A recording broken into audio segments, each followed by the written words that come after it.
The library is a magical but underutilised and underappreciated service in our society. It's a place where you can find comfort, adventure, and yourself. But we live in a society obsessed with shiny, new aesthetic things, and pre-read books wrapped in plastic don't make the cut. I'm on a mission to reduce my carbon footprint and overconsumption and support my local community by making the most of this wonderful service available to me. Welcome to the Library Diaries. Hello everyone, it's Fionn and welcome back to my channel, Krishna Eva channel, and welcome to episode 6 of the Library Diaries. I have my number generator here, 1 to 327. I'm going to generate 297 and consult my list of books that I want to read. 297, is that right? Yeah, is I Love You, I Love You, I Love You by Laura Dockrell.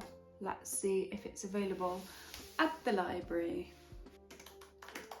Ooh, they have it and it's available. That was very easy. I'm also thinking of picking up Binding 13. I don't know if it's available at the same library, but I might get it anyway. Just because I don't think it's going to be for me, but I saw a clip of Chloe Walsh, the author, talking about it, and it seemed so genuine and heartfelt that I want to try it. But I'll have a look if it's available. It is, but where? Okay, I might pick that one up as well. I'll see, but I'll definitely be getting I Love You, I Love You, I Love You by Laura Dockrell. And the description says, Ella and Lo are teenagers when they first meet. For her, it's love at first sight, but it's safest to love from afar, where the friendship zone is her safety net and she can't get hurt. Over the next 15 years, they share everything. Grief, laughter, friendship, bottles of cider, cigarettes in the rain. But there's one thing Ella can never ask him, whether he feels the same way about her. And every time Lo kisses another girl, Ella feels her heart break just that little bit more. So can you ever really just be friends with the love of your life? And what happens when the day comes when you can't keep the beautiful, terrifying, all-consuming truth to yourself anymore?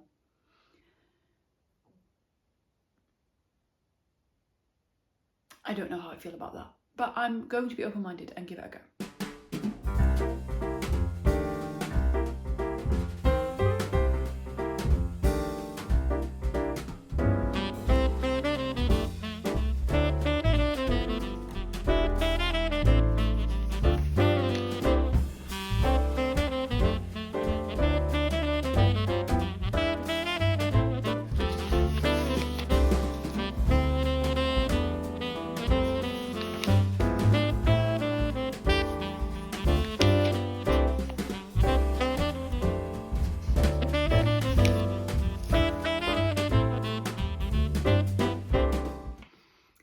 I'm thinking I might DNF. It might be a bit of a soft DNF, although I don't think I've ever actually soft DNF'd in my life. Like once it's out of my mind, it's just gone and I move on. But it's not that I'm really not enjoying it, but I'm not enjoying it and I'm finding it a little bit irritating.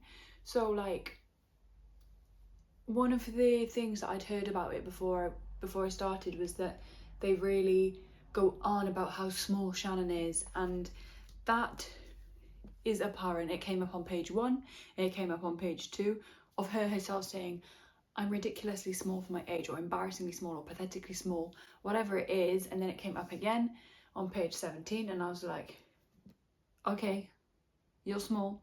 And then she's met Johnny and he is saying, I think every single paragraph, how tiny she is. And I'm like, we get it.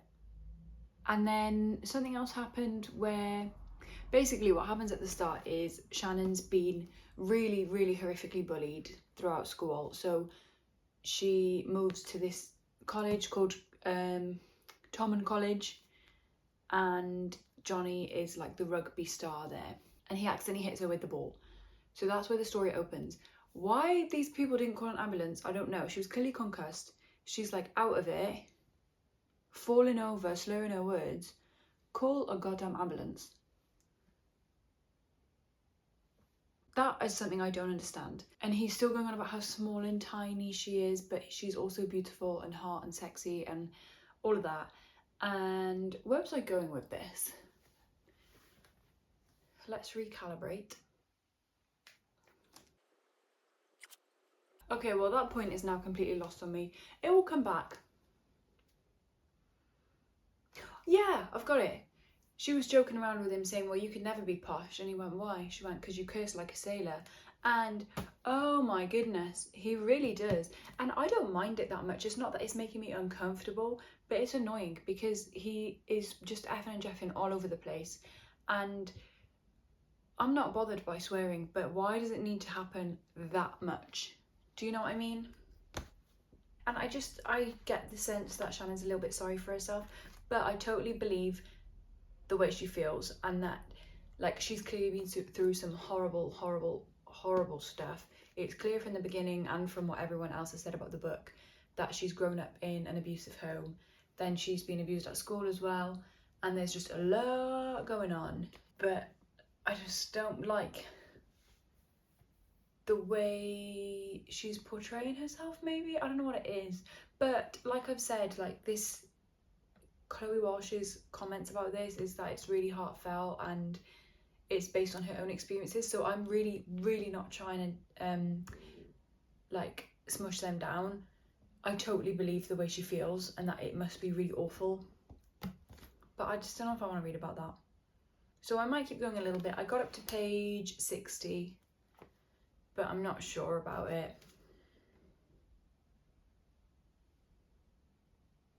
Sad news is I haven't got the next book for this video yet, so we will now be on pause.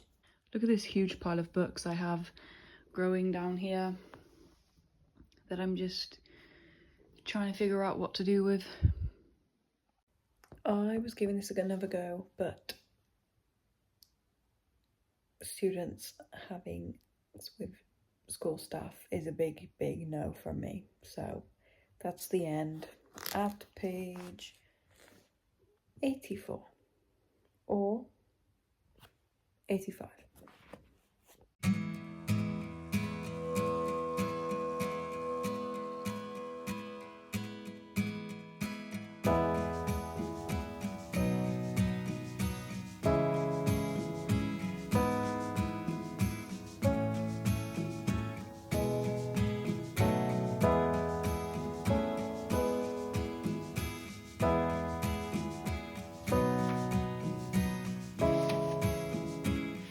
This so many times.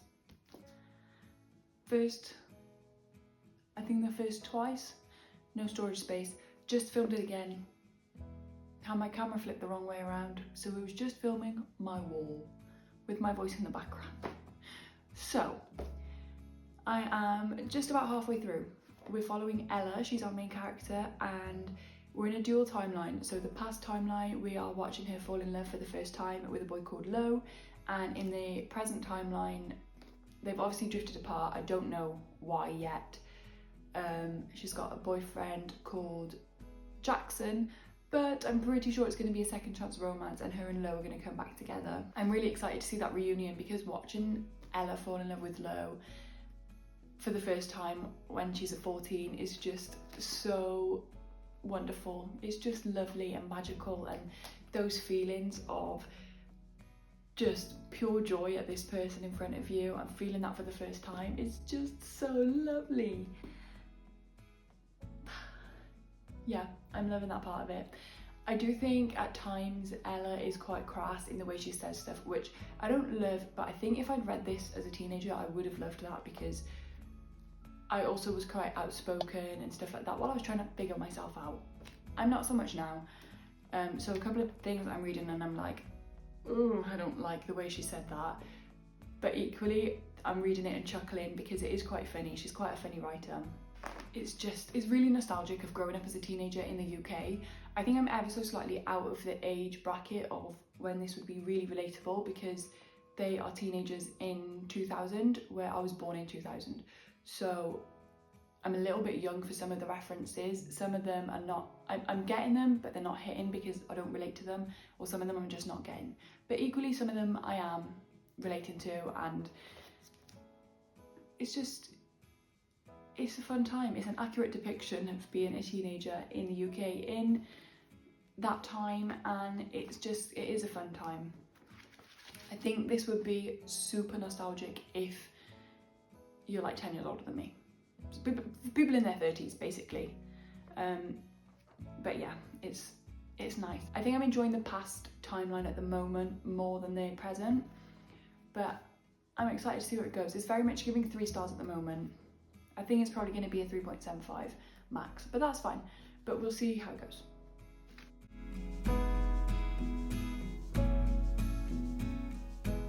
I feel like it's about to happen and I really want it to happen.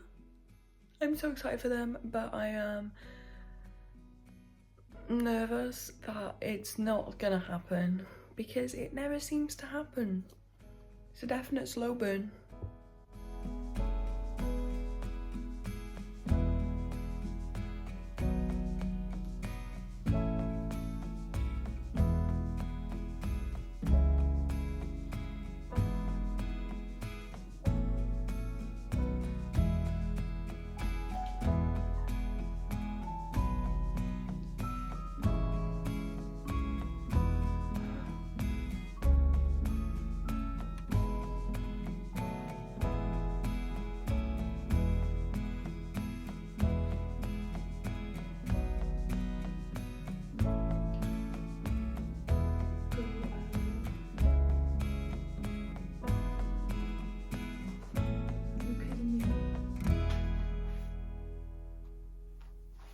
I have to go to work.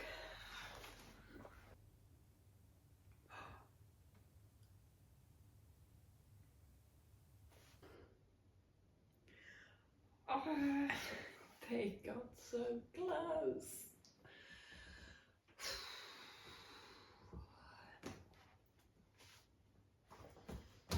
I have to go. Get back to this later.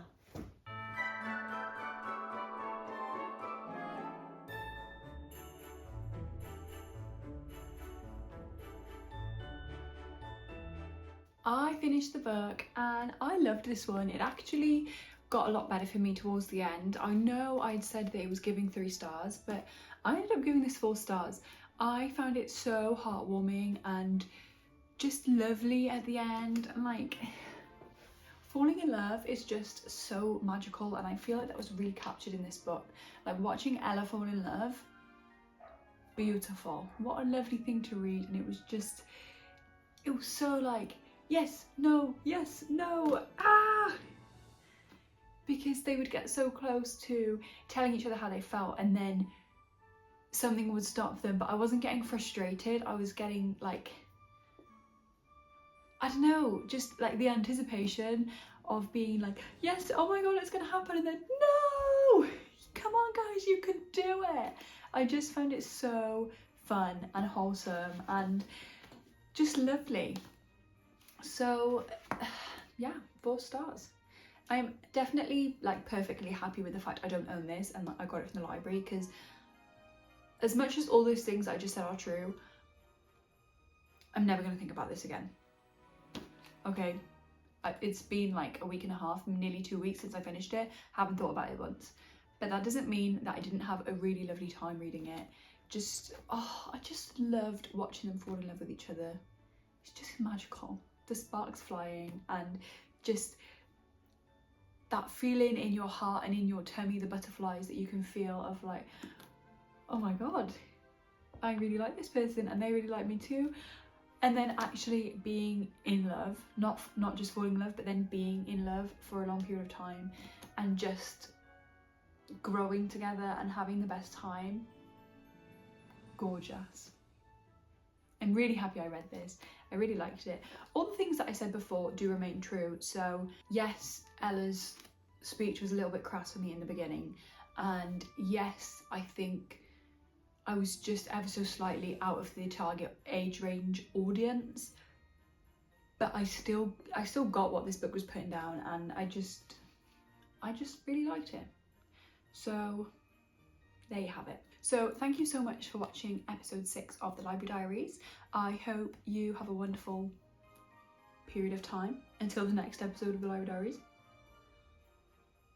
And I'll see you then. Bye!